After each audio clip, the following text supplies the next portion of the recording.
Siyabongela Lady D.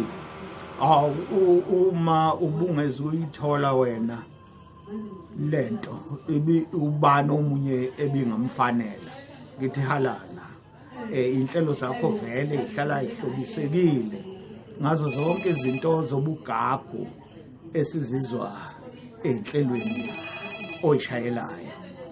Impela ukufanele futhi ngicabanga ukuthi usazothola naneminye njena imiklomelo ngoba ukhona njena imisebenzi yakho iyabukwa.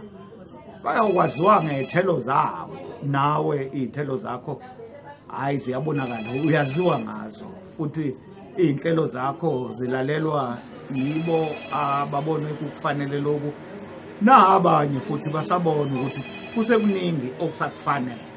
Siyajabula kakhulu ngawe. Halala ntombazana. Sabona Lady D nami ngiyasho impela ngithi hayi le award lena oyimisele kangaka iminyaka eminingi kangaka ukuthi ube nayo ye lifetime achievement. Impela uma ubungabuyanga nabe sekufanele sithathe izagila sishone khona egoli sinikele khona siyokulandisa yona ngenkani. Sithi ke siyakubongela kakhulu kodwa konke akuzenzakalanga kube imisebenzi yakho yeminyaka. Siyakubongela uyibambe nje kanjalo. Thank you. Mina ngimbiza Lady D abayimenza sister Benji abayimenza Ukhozi fan. Ola Lady D usiphongo lishilo.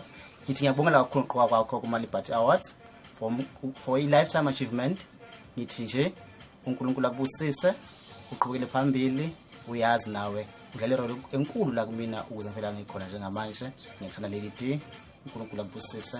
God bless you. Bye. Love you. Lady D, congratulations on your Lifetime Achievement Awards at the LRAs. Yay, shine. Very proud of you. Nansi ngelinye ilanga sifisa ukukhula sifane njengawe. DUC Team Balaga Music Department, from myself and Kita, would like to say congratulations on your Lifetime Achievement Award from the Liberty Awards. We love you, wish you all the best in future. Keep shining, because when you shine, the station shines. So does the whole team. Peace and love. Mwah! Siyahalalisela kakhulu Lady D. Siyakujabulela kakhulu umsebenzi wenzile for so many years. Ubena umuntu isibonele esihle kakhulu kithina kwezokusakaza wabhekezela wakhula nawe kusakazeni wakhulisa nathi. Siyabongela kakhulu kule ndondo etholile i-Lifetime Achievement Award. Sithi nje ukhulu.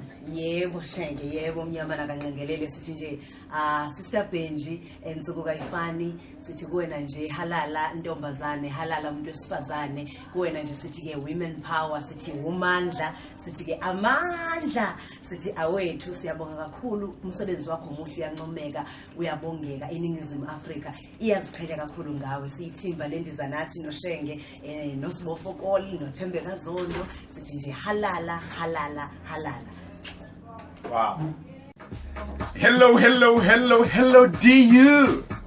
Siyabonga kakhulu DU ngomsebenzi omuhle wakho osuyenzile iminyaka neminyaka.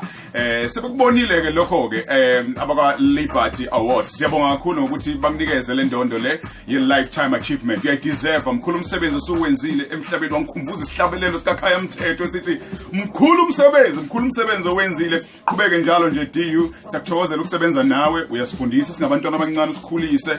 Igama lithi njinji elakho lisuka kuwena. Akugcini lapho, wagcina ukuthi uthi njinji wami. Yebo kusenjalo namanje. Ngiyakuthanda Lady D, ngiyakuthanda DU. God bless. Lady D, congratulations on your Lifetime Achievement Award. What an honor it is to be around you during such a special milestone. Thank you for all that you have done for the airwaves. Thank you for all that you have done for women across the board in media. We salute you, we honor you, we congratulate you. Siyakuthanda. Thank you. Lady D, Dudu Khoza Lifetime, Sister Benji, sithi bakithi asikhalalisele ngokuthi uqokiwe njengomnye wabasebemkantshubomvu kule ndima ezokusakaza. Akuyona nezinto encane ukuthi uqokwe emkhakheni wani kodwa selibhekwe ngesilungu Lifetime Achievement Award. Nakho yake engicabanga ukuthi impela kufanele ukuthi nje ubuqokiwe nje ubuye nayo uyithwele. Nathi ke njengabasakazi balolu hlelo lwentambamila ngaselo yilahla kunina.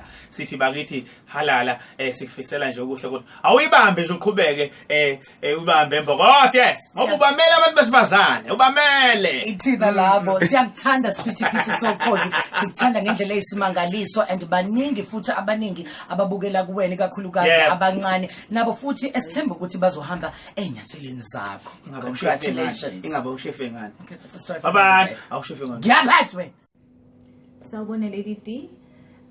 Ngizothanda ukuthatha leli thuba ngikubongele ngiphinde ngikubongise ngokuba isibonelo oqala esihle kuthina njengabantu besifazane kumkhakha wezokusakaza.